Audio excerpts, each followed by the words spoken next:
Hi guys, Boden here, and right now we're going to go through some of the more interesting changes in the DayZ mod update. This is 1.7.5.1, which just rolls off your tongue.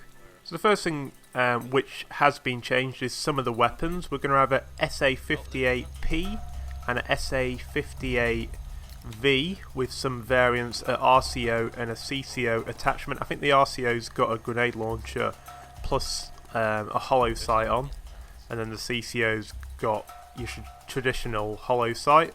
Also going to have a G36C plus some variants of that as well, which will be spawning at the helicopter crashes.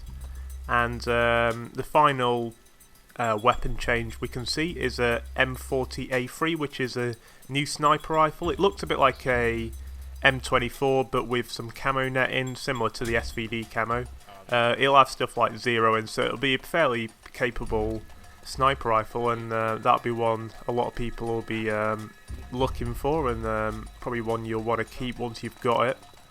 Moving on to zombies, there have been a few changes to their mechanics. One major thing will be that they do have the ability to spawn while you're in vehicles, so no longer can people just drive from town to town until they see a zombie and then know someone's there, because they'll be spawning as you're in the vehicle, so it'd be a lot harder to figure out if the zombies were there before you got there. They also have the ability to damage vehicles. They'll have the ability to smash the glass and then hurt the player inside. And there's also rumours that, well, not rumours, this is in the changelog, the zombies will be able to pull you from an open vehicle, so I'm sure whoever gets the first footage of that will get a few hundred views, let's say, but I look forward to seeing that. And I mean, vehicles aren't something I come across very often in DayZ anyway, but I'm sure some people will get some decent footage of it.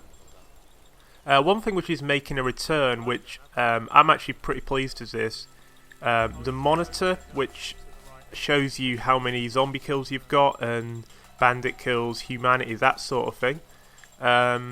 Before, it used to be there by default, and then they got rid of it in a recent update. Now it will be like toggleable. Basically, you'll use the scroll lock to display it, and then you can see stuff like, basically to log how long you've been alive, how well you're doing with zombie kills, and your humanity as well. So I think it's a good return. It's always good to sort of track how your character's going. Anyone who does sort of YouTube videos or Let's Plays, it's quite a good way of logging how old your character is, and it sort of adds to the attachment to that character, so I'm glad to see it making a return. There's been a major change to the food system and the hunting system. I'll just go for a minor change first, which is that if you eat canned beans or anything like that, you'll acquire an empty tin can, which I guess makes sense, and it probably just make more mess around the map, but it might also be a way of sort of tracking a player, because if you find empty tin cans where it doesn't spawn, then you know someone's been eaten there. So I don't know how that'll play out in the actual game, but that's quite interesting, I think. But one of the major changes is they've actually added specific food types for every animal. So if you kill an animal, say a cow, you'll acquire raw mutton from them, and if you kill a rabbit, you'll get raw rabbit food, etc., etc. And then if you cook the food, again you'll get like cooked rabbit, cooked bacon, cooked chicken, that sort of thing. So that's kind of interesting. And the other thing which is interesting about it is that each type of food has a different blood value. One of the major ones is that rabbits actually replenish your blood by 1,600. So if you think about it, usually if you see a rabbit, you won't bother thinking, oh, let's kill that, because it only gives you one meat, so what's the point? You'd be better off just waiting a bit and finding a cow and then getting 8 meats. But now suddenly rabbits have a bit more value, and you might find people hunting rabbits, which are notoriously difficult to shoot, A, because they move faster than any other animal, and also because they're smaller than any animal.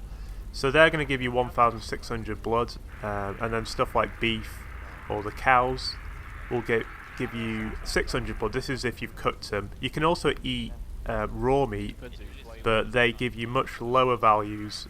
It's about a quarter of the value of a cooked meat. Kind of similar to, I think Minecraft has a similar thing where the cooked meat has more value. The other thing is if you eat raw meat, you can get an infection, whereas if you eat cooked meat, there's no chance of infection. So that's kind of interesting. They've also changed water in terms of infection as well. If you just drink water, so if you get a bottled water for example, there's a chance of infection there. So they've added a new mechanic where you can actually boil the water. So what you need for that is fire. So you need to get wood and you know how to make fire by now. The game's been out long enough. You also need an empty tin can or an empty soda can. So any of them tin cans you will have been building up from eating foods will now have a use, which is kind of good actually. So that might counteract the mess which could have been created by leaving tin cans when you've eaten tinned foods. So now they have a use, you can boil water with them. So you need that, and you'll also need a full water bottle, and then I'm sure there'll be some sort of scroll wheel option to actually boil the water. So that's going to be interesting, and it'll actually, well, it just adds to the where standalone will be going, you know, trying to avoid infection. Another major thing I saw was that peripheral vision is now, they've removed it completely. So this is something which has been brought in a few mods, namely DayZ, which was a very good mod of the mod. They got rid of peripheral dots a good few months ago now, and it certainly adds to the tracking element of the game. So no longer can you walk anywhere near a town, turn your screen to the right and be like, oh, there's you know 8 peripheral dots there, there's a player there. Now you'll actually have to get eyes on the town and use your binoculars and figure out is anyone there. So that is actually a major change, and it's something which should have been brought in a long time ago. So that's something I'm really looking forward to actually. Yeah, I'm really looking forward to it. They've got some really interesting changes there. Also stuff which we already knew. The L85 thermal's going to be out and replaced with the holo. Generally performance should be better. They've got rid of a lot of useless files, and just little things like they've sped up the login time. So that's sort of the major changes I could see. If you saw any changes you thought were interesting, let me know in the comments. But I think this seems to be one of the most extensive updates I've ever seen. They're calling it a community build, which again, there's a lot of great mods of the mods out there. Stuff like DayZ Plus are excellent. Also, DayZ 0 is another really good mod, and they've certainly borrowed elements from those mods. So that should be updating today. Hope you enjoyed the video and you found it informative. I know not everyone likes to read. Just in general, not everyone likes to read. You know, everyone's on computers these days. But I read it for you, and I hope I didn't leave anything out which you wanted to know.